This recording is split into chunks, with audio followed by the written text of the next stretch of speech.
Well, I think if you look back across history and you look at the contributions that Len Miller and his Black American Racers team made, it can't be underscored enough that this was truly a pioneering effort. They're doing something that simply wasn't done at this scale, at this level previously, by Black Americans. The cars ran at 140 or 150 miles an hour, inches apart. When a black driver gets into any racing series, it's a wild card. Whites couldn't even perceive blacks in auto racing, especially at the top levels.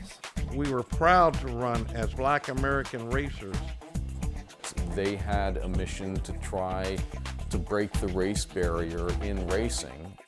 It's so difficult for a black racing team to break into the sport. It takes such a ton of money. Sponsors are few and far between. They are very hard to come by. Leonard Manley of Valvoline was what I would call as a white angel.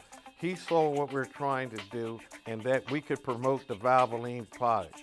So you see this Valvoline gear oil going in.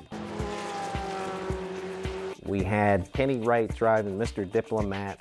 Anything that made a lot of horsepower and a lot of noise and went faster, I loved it.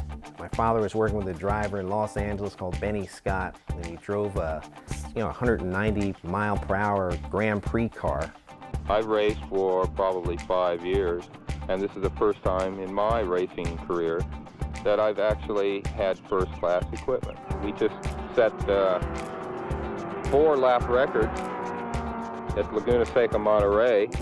This was kind of history in itself in that this is the first time that a black driver sat on the pole. This was a major inroad into what had been historically for the preceding 70 years, essentially an all-white dominated sport. What I saw was a team on the up, moving up, and then all of a sudden the plug was pulled. So you pull the plug, why?